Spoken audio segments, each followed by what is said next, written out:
Selamat pagi Bapak Ibu Saudara sekalian, Shalom. Puji Tuhan kalau kita boleh kembali beribadah kepada Tuhan di minggu keempat bulan Januari tahun 2021. Kita mengucap syukur buat kebaikan Tuhan kalau kita sampai saat ini boleh datang untuk beribadah. Kita mau mengambil waktu teduh sejenak. Kita mau berdiam diri di hadapan Tuhan. Meminta Tuhan untuk melayakan setiap kita boleh hadir, boleh memuji dan menyembah Dia.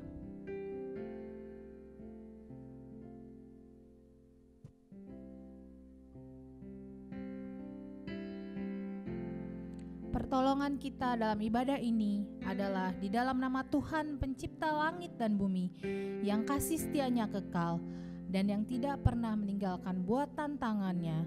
Turunlah kiranya atas kita sekalian anugerah dan damai sejahtera dari Allah Tritunggal, Allah Bapa, Allah Putra, dan Allah Roh Kudus.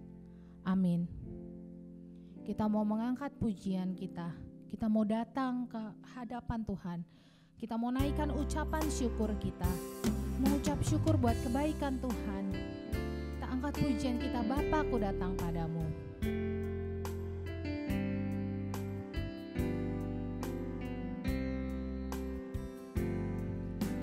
Bapa, ku datang padamu, naikkan ucapan syukur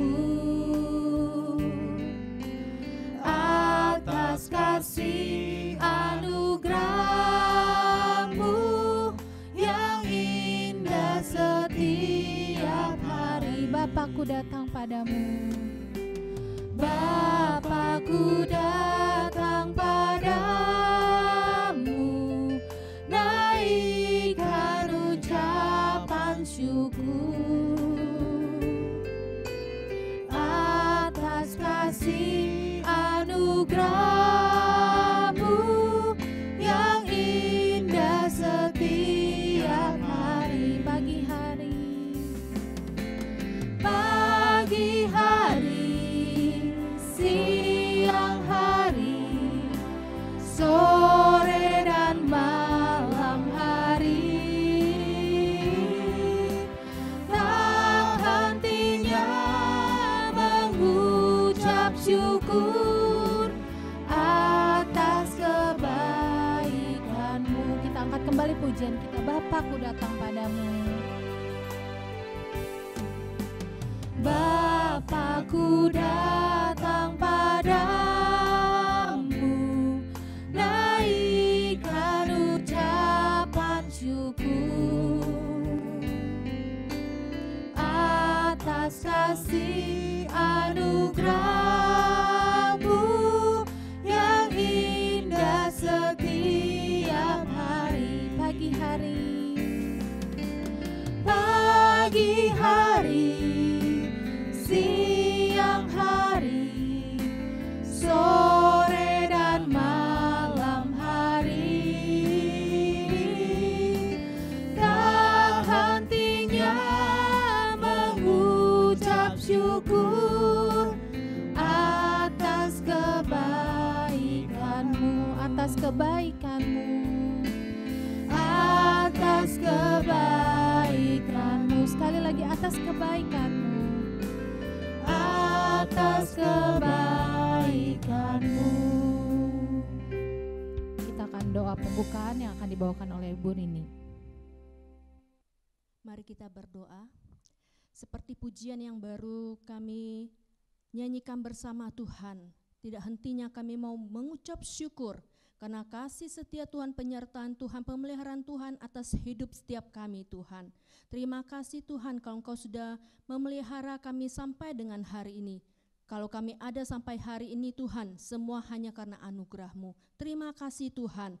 Dan saat ini Tuhan, kami menyerahkan ibadah kami, Kau yang memimpin dari awal hingga akhirnya, sehingga segala puji, hormat, kemuliaan hanya bagi Tuhan saja. Terima kasih Bapa. Inilah doa kami dan ucapan syukur kami yang kami panjatkan hanya di dalam nama Tuhan kami Yesus Kristus, Juru Selamat kami yang hidup. Amin. Tiba waktunya kita akan menaikkan pengakuan dosa dan doa syafaat. yang akan dibawakan oleh Bapak Pendeta Rudi Simon. Kita mau angkat pujian kita, Tuhan pasti sanggup. Kita percaya kalau kita punya Tuhan yang sanggup melewati setiap persoalan bersama-sama dengan Tuhan. Kita angkat pujian kita.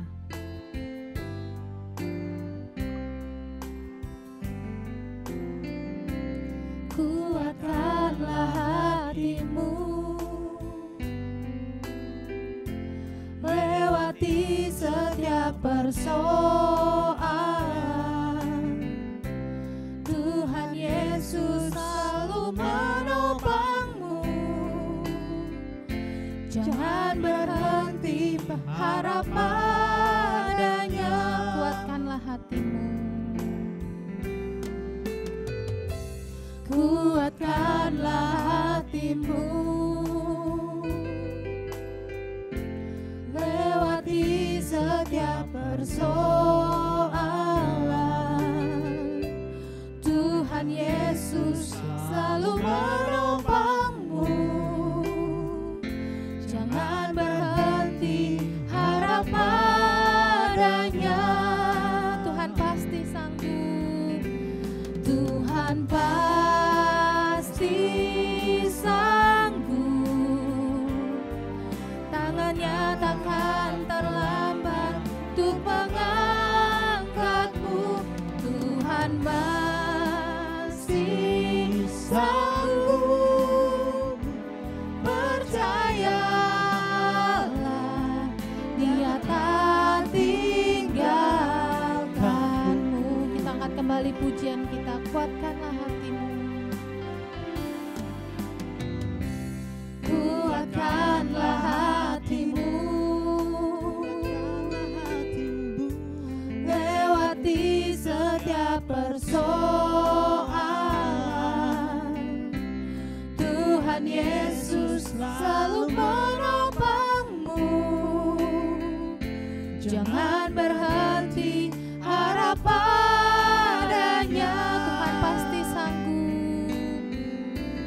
Tuhan pasti sanggup. Tangannya takkan terlambat untuk mengangkatmu.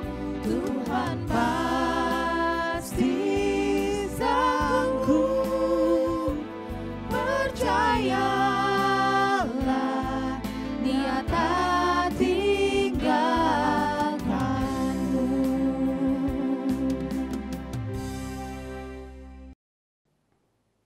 Terima kasih Tuhan, kita datang kepada Tuhan. Sebelum kita melanjutkan ibadah kita minta Tuhan mengoreksi segala kehidupan kita. Mari kita datang dengan kerendahan hati di depan Tuhan. Kita masuk di dalam doa. Pemazmur berkata, bersihkanlah aku daripada dosaku dengan hisop, maka aku menjadi tahir. Basuhlah aku, maka aku menjadi lebih putih dari salju. Mari kita berdoa. Ya Tuhan, Engkau Tuhan kami. Engkau Allah kami yang Maha Kudus, yang Maha Suci. Kami ada orang-orang yang berdosa. Siapakah kami yang berani berdiri di depan Engkau? Tidak lain karena kasih anugerah-Mu ya Tuhan. Itulah sebabnya kami memohon pengampunan yang daripada Tuhan. Supaya kami boleh dilayakkan ketika kami menghadap hadirat-Mu. Sucikan dan kuduskan kami Tuhan, supaya kami boleh berkenan dan diberkati oleh Tuhan. Terima kasih Bapa, terus Kau baharui kami, supaya hidup kami boleh makin serupa dengan Kristus. Terpujilah nama-Mu Bapa yang kekal. Kami berdoa menyerahkan apa yang menjadi pergumulan jemaat-Mu di tengah keluarga, pekerjaan, usaha, bisnis, bahkan anak-anak kami dalam studi. Tuhan, Kau beserta, lindungi, berikan kesehatan, perlindungan, penyertaan yang khusus daripada-Mu. Kami terus berdoa ya Tuhan, menyerahkan kepada-Mu situasi di tengah bangsa ini, biar Engkau juga yang memberkati, memelihara. Kami terus berdoa untuk korban COVID. Kami terus memohon zaman-Mu, kuasa-Mu ya Tuhan. Tuhan tolong supaya masalah COVID boleh selesai dari negeri kami. Tuhan, Kau berkuasa atas segala sesuatu, karena Kau Allah kami yang hidup. Ini doa kami Tuhan, di dalam nama Tuhan Yesus kami naikkan doa-doa kami. Amin.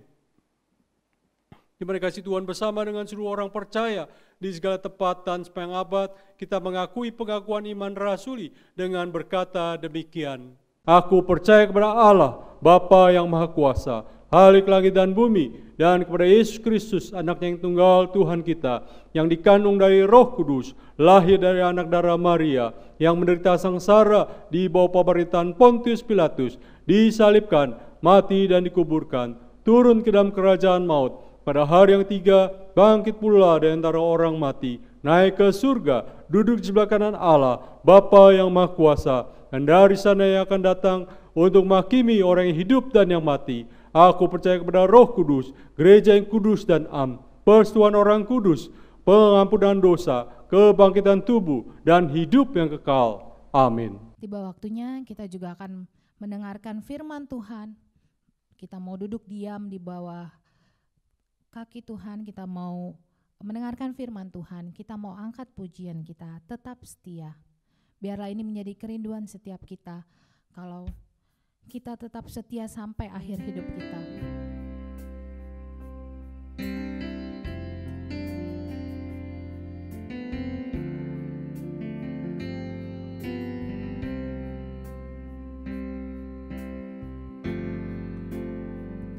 Selidiki aku, lihat hatiku, apakah ku sungguh mengasihimu, Yesus. Kau yang Maha tahu dan menilai hidupku, tak ada yang tersembunyi bagimu. Sekali lagi, selidiki aku, lihat hatiku, apakah ku sungguh mengasihimu, Yesus. Kau yang Maha tahu dan menilai hidupku, tak ada yang tersembunyi bagimu. Telah kulihat kebaikanmu yang tak pernah habis di hidupku. Ku berjuang sampai akhirnya kau dapati aku tetap setia. Kita angkat kembali pujian kita, selidiki aku, selidiki aku, lihat hatiku, apakah ku sungguh mengasihimu, Yesus. Kau yang Maha tahu dan menilai hidupku, tak ada yang tersembunyi bagimu.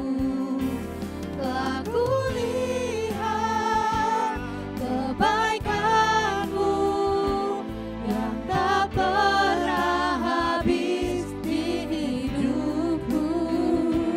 Ku berjuang sampai akhirnya kau dapati aku tetap setia. Telah kulihat kebaikanmu yang tak pernah habis di hidupku. Ku berjuang sampai akhirnya kau dapati aku tetap setia. Kau dapati aku tetap setia. Kau dapati aku tetap setia.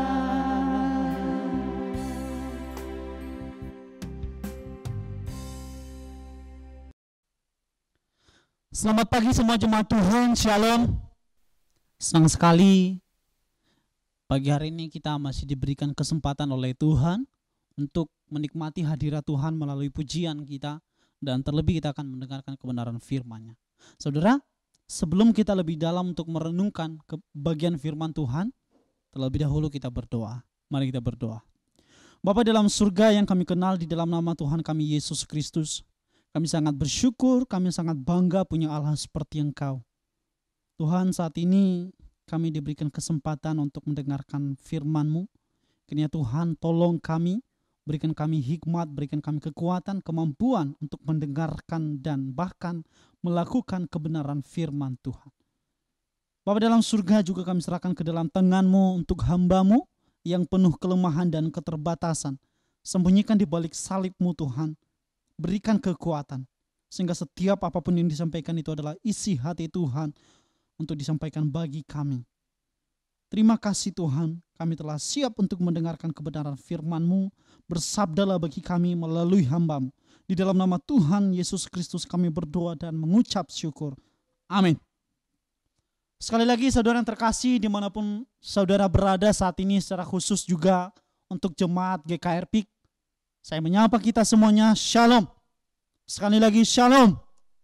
Saudara, bersyukur sekali hari ini kita diberikan kesempatan oleh Tuhan untuk menaikkan pujian kita. Ini masih suasana tahun baru saudara. Dan hari ini juga kita mau belajar dan mau mendengarkan kebenaran firman Tuhan. Tema kita pada pagi hari ini adalah tetaplah setia. Sekali lagi temanya adalah tetaplah setia.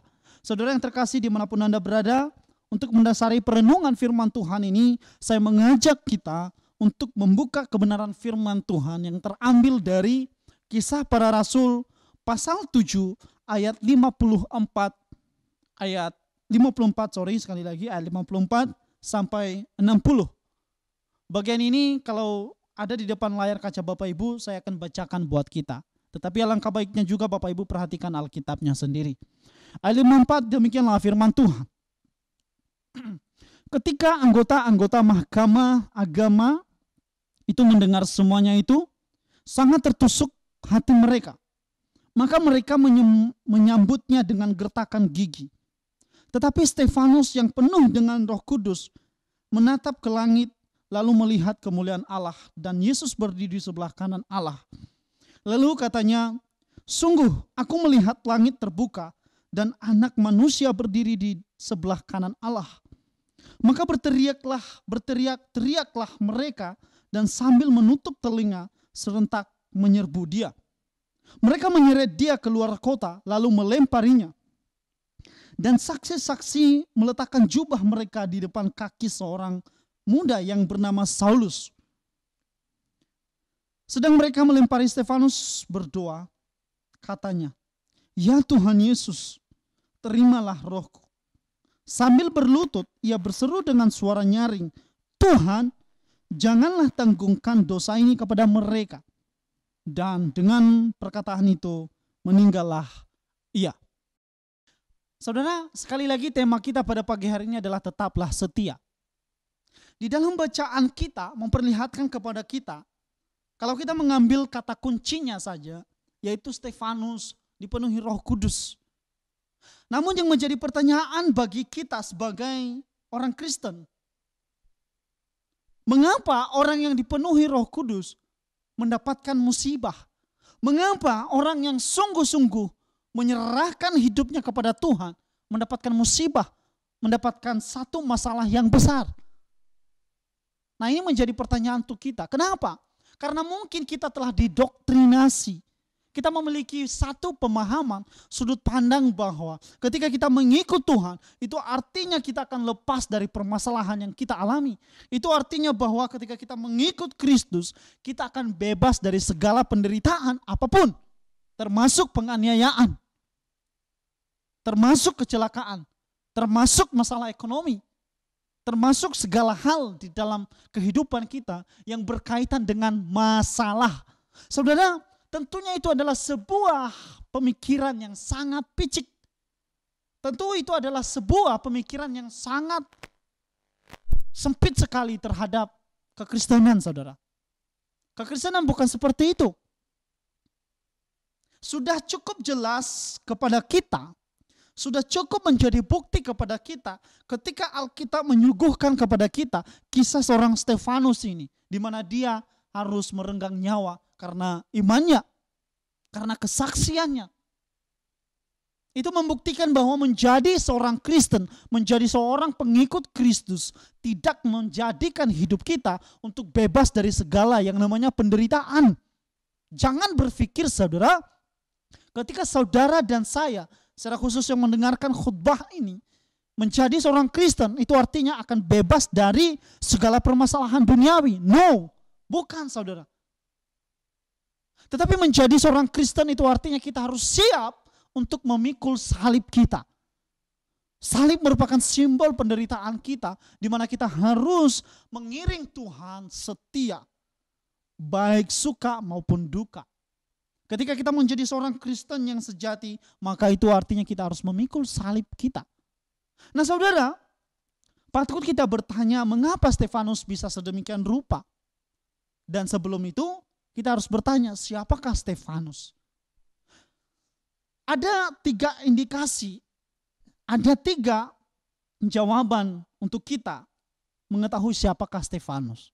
Yang pertama, Stefanus adalah salah seorang dari ke-7 petugas yang merawat atau memperhatikan kebutuhan janda di masa itu. Di Kristen mula-mula maksud saya. Dia adalah salah seorang dari ke-7 petugas yang merawat atau memperhatikan kebutuhan janda zaman itu. Saudara bisa melihat itu di dalam Kisah Rasul pasal 6 ayat 1 dan sampai seterusnya, nanti sampai ayatnya yang kelima. Saudara bisa dibaca, nanti Bapak Ibu bisa baca.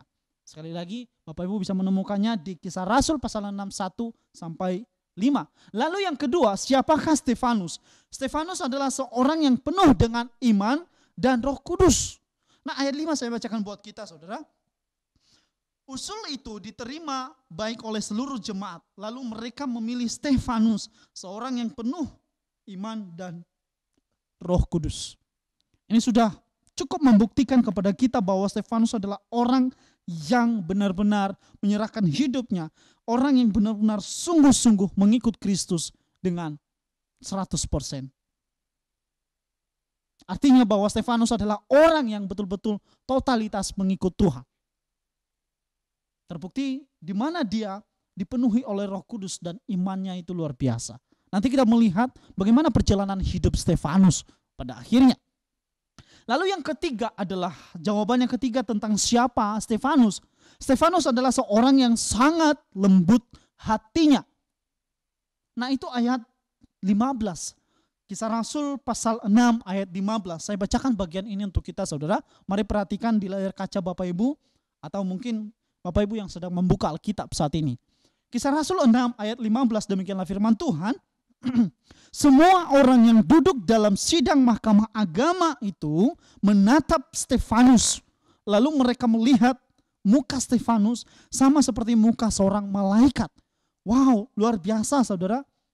Ini menunjukkan bahwa memang betul-betul adalah seorang Stefanus yang masih muda adalah orang yang dipenuhi Roh Kudus. Saudara ingat, pengertian tentang dipenuhi Roh Kudus bukan artinya berbahasa roh dan sebagainya macam, bukan.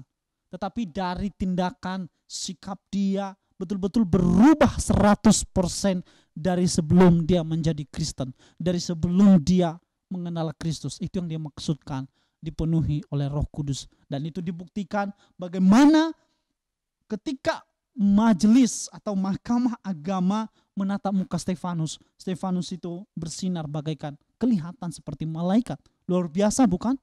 Nah, bagaimana dengan kita saudara?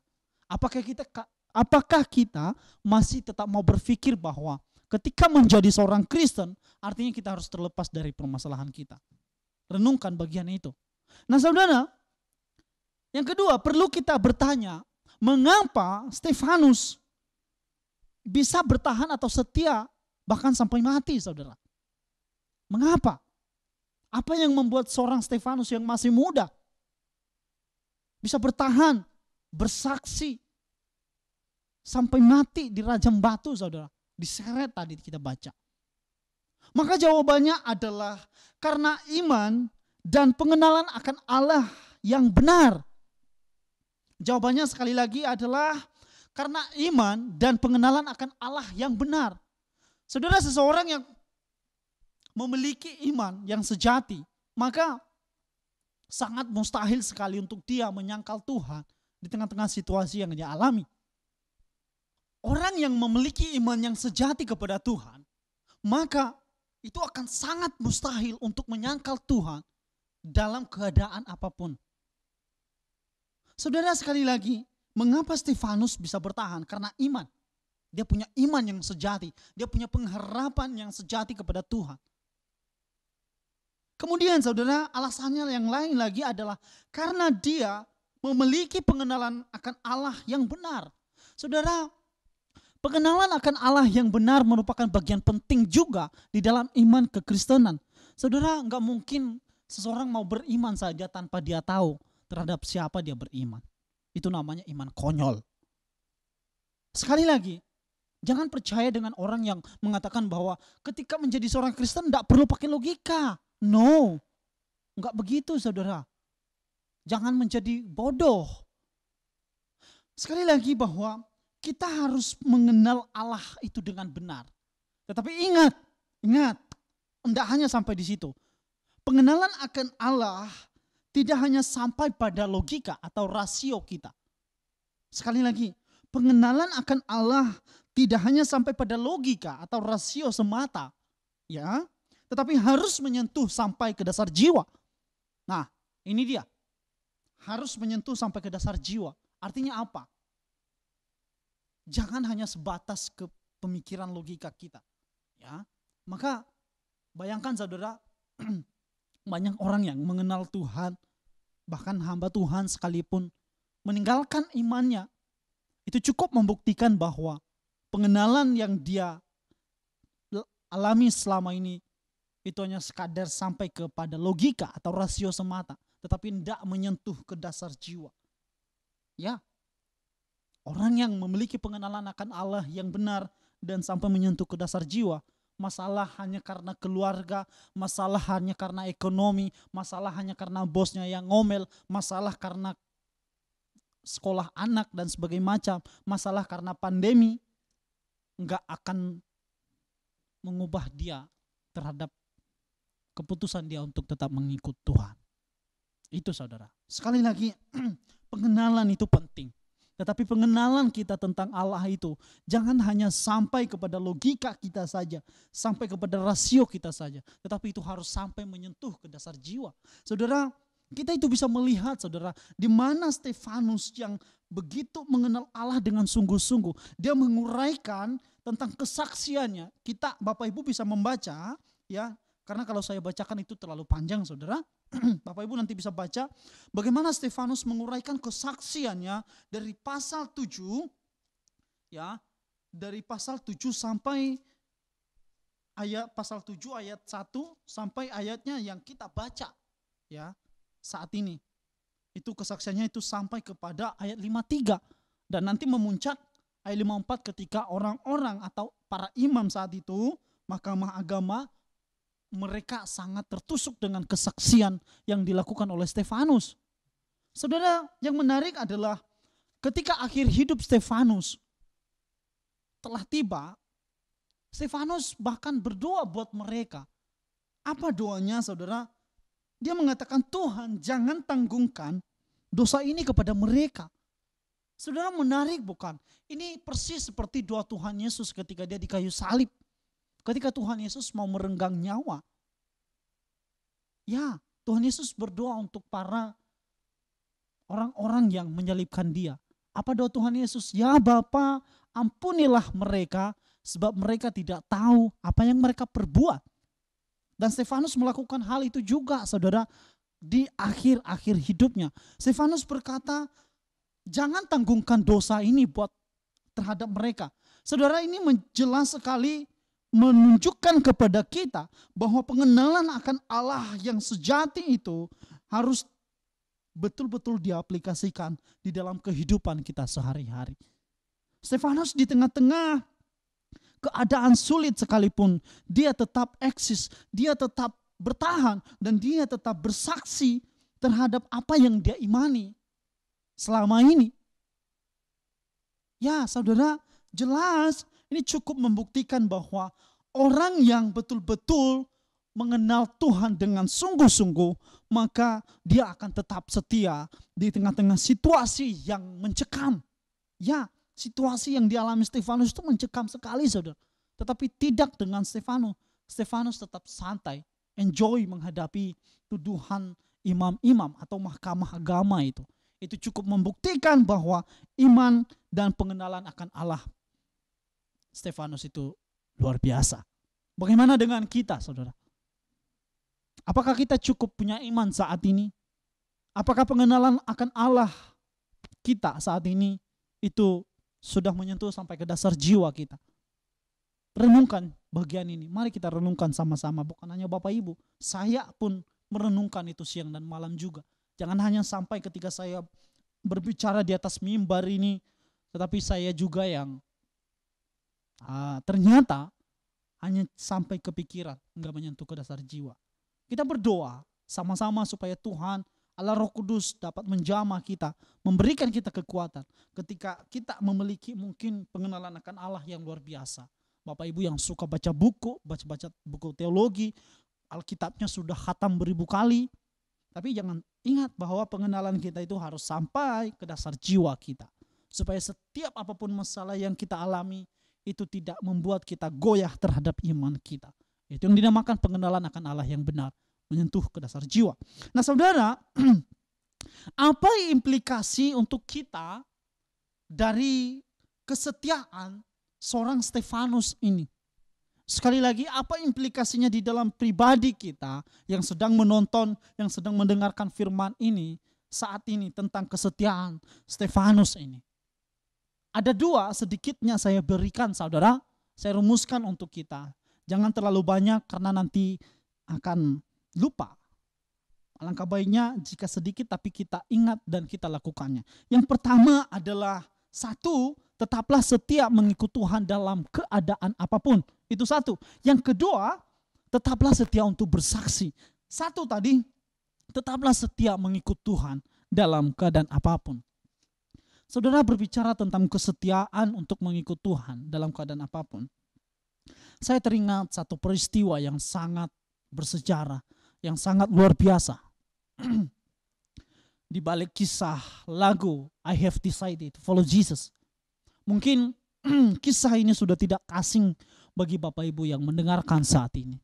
Tetapi saya akan kembali untuk mengingatkan, merefleksikan iman Nokseng supaya itu bisa juga kita terjadi dalam diri kita. Kisah di balik lagu I Have Decided to Follow Jesus.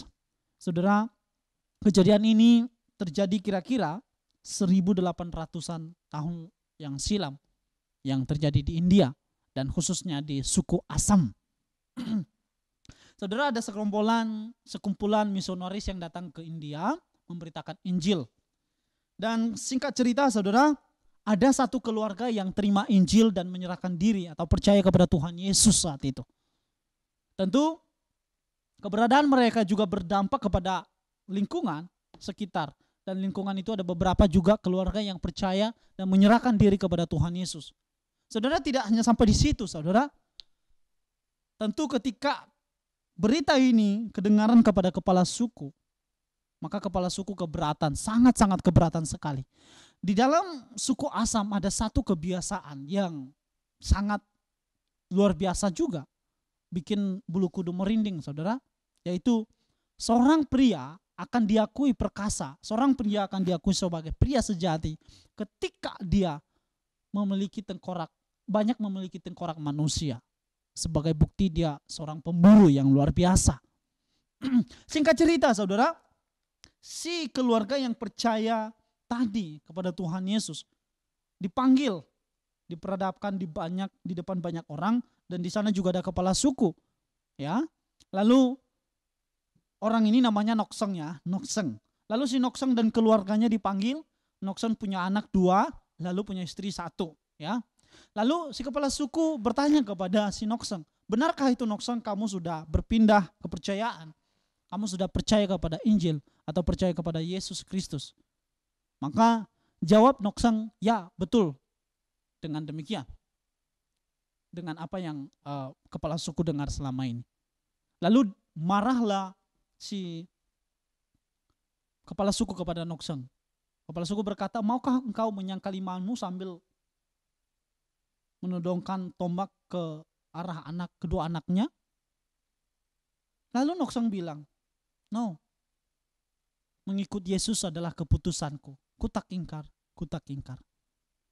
Lalu si kepala suku marah dan melemparkan tombak itu tepat kepada kedua anak Nokseng dan meninggal di tempat. Dan ini tidak membuat Nokseng jadi putus asa meninggalkan imannya, enggak, saudara. Dan juga enggak sampai di situ kepala suku mengeksekusi keluarga ini. Lalu kembali si Nokseng, kembali kepala suku mengambil istri Nokseng sambil parang di leher istri Nokseng. Kepala suku berkata kepada Nokseng, Nokseng, maukah engkau meninggalkan imanmu? Ingat, kalau saya bunuh istrimu, enggak ada seorang pun yang mengikut engkau. Lalu apa jawaban Nokseng, saudara? Nokseng bilang, walau tak ada yang menemaniku, aku tetap mengikut Tuhan. Aku tak ingkar. Itu jawaban Nokseng. Lalu menyayat hati si kepala suku. Kepala suku langsung saja memenggal kepala istri Nokseng. Mati di tempat, saudara. Tidak hanya sampai di situ, saudara. Si kepala suku memberikan kesempatan kepada Nokseng untuk berpikir dan meninggalkan iman dia.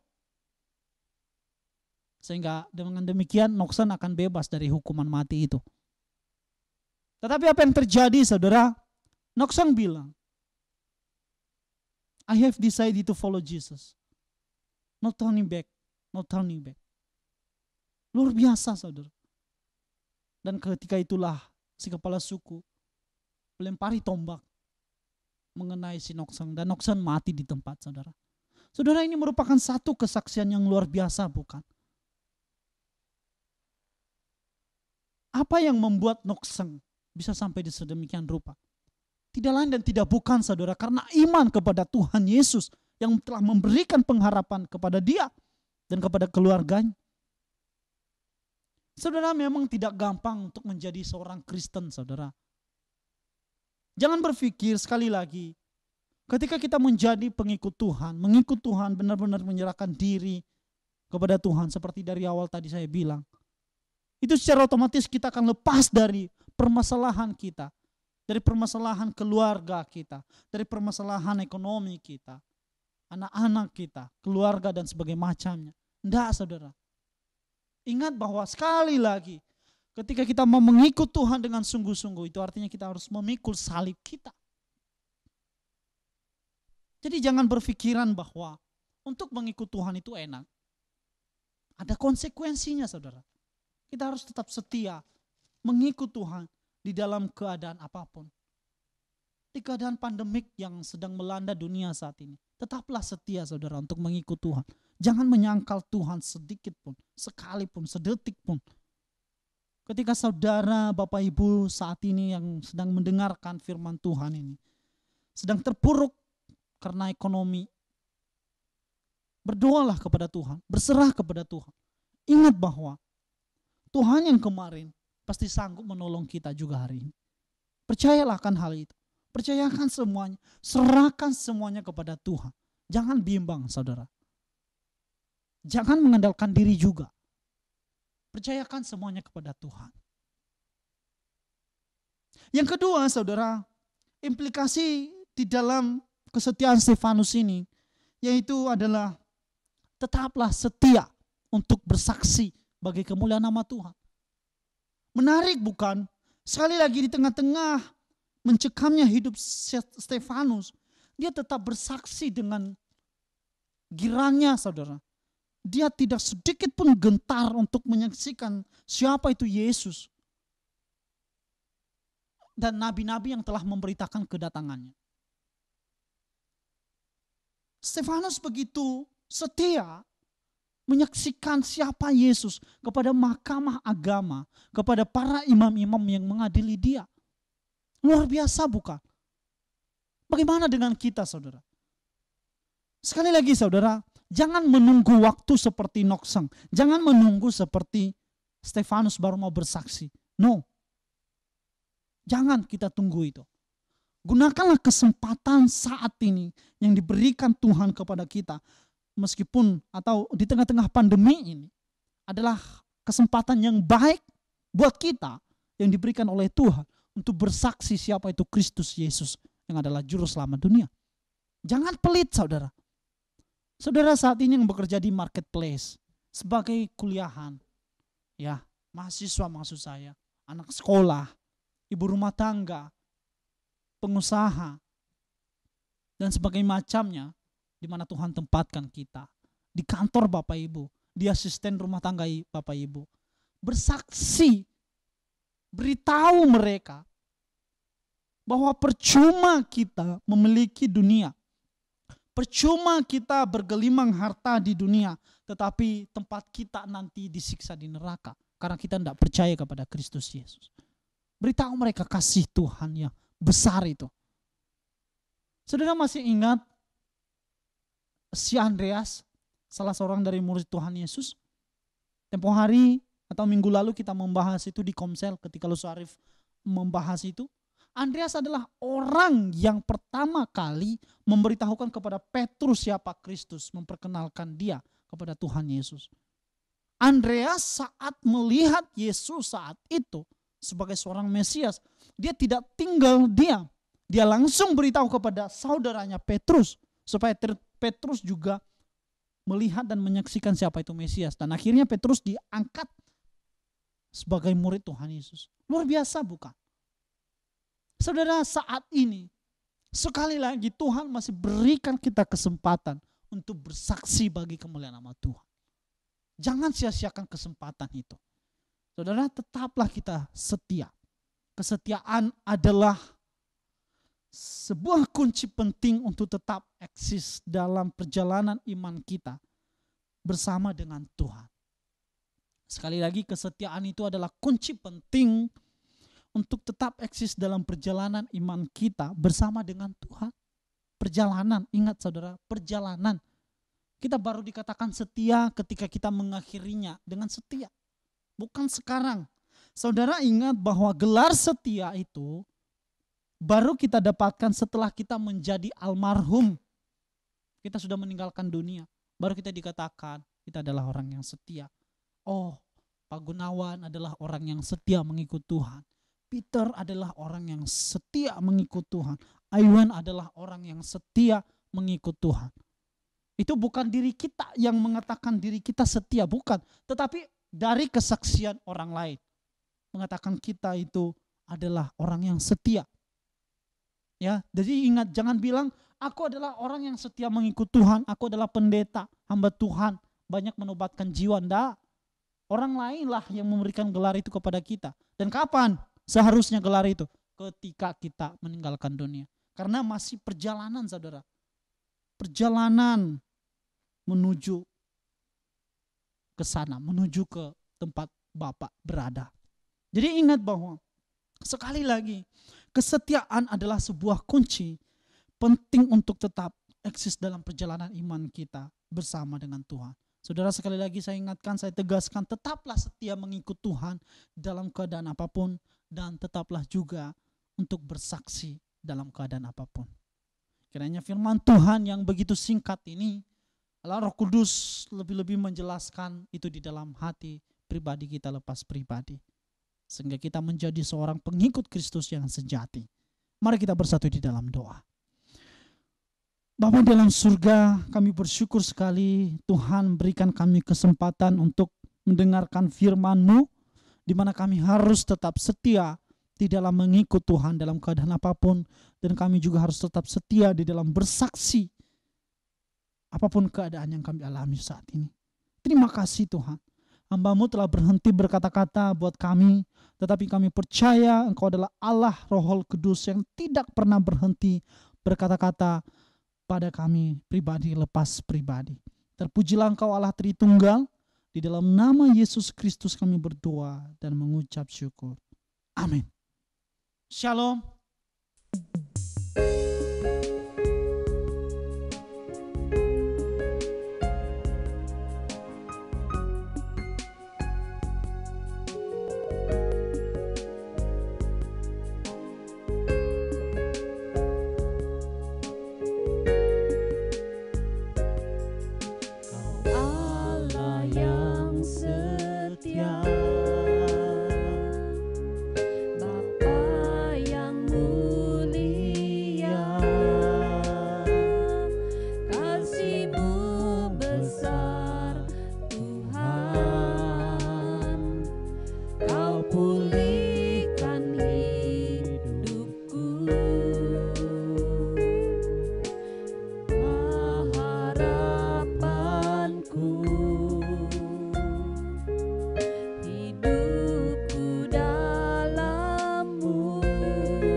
segala kebaikan-Mu. Segenap hatiku menyembah-Mu Yesus, ku bersyukur padamu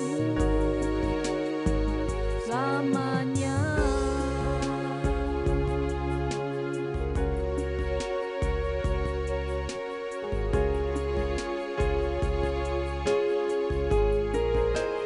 Dengan apa kan ku balas segala kebaikan-Mu? Segenap hatiku menyembah-Mu Yesus, ku bersyukur padamu. Dengan apa kan ku balas segala kebaikan-Mu? Segenap hatiku menyembah-Mu Yesus, ku bersyukur padamu selamanya.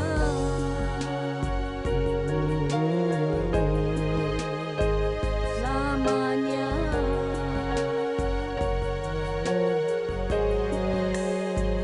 Selamanya.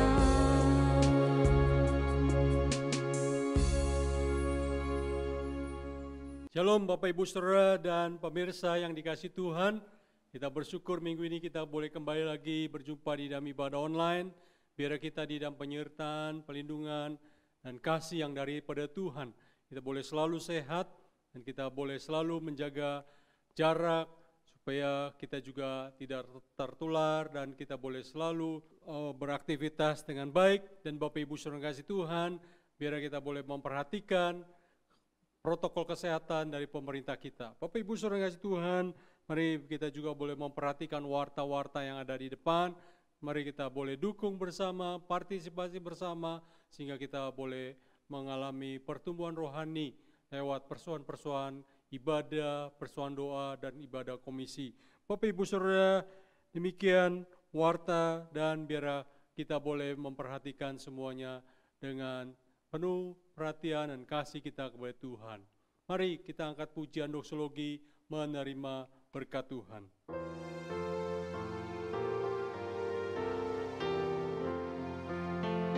Puji Allah Bapa Putra, puji Allah Roh Kudus, ketiganya yang esa. Pohon selamat sumber berkat.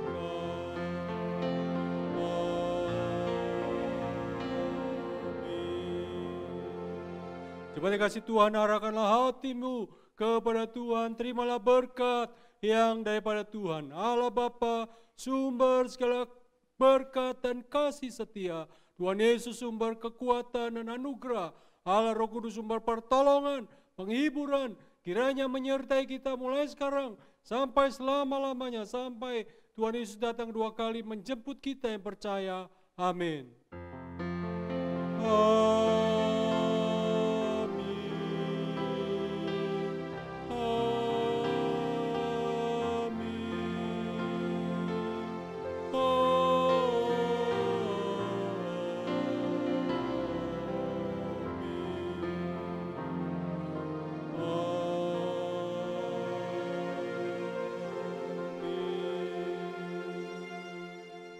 Jemaat silakan duduk saat teduh ibadah selesai.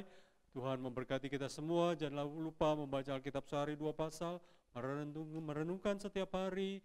Selamat hari Minggu, Tuhan berkati kita semua.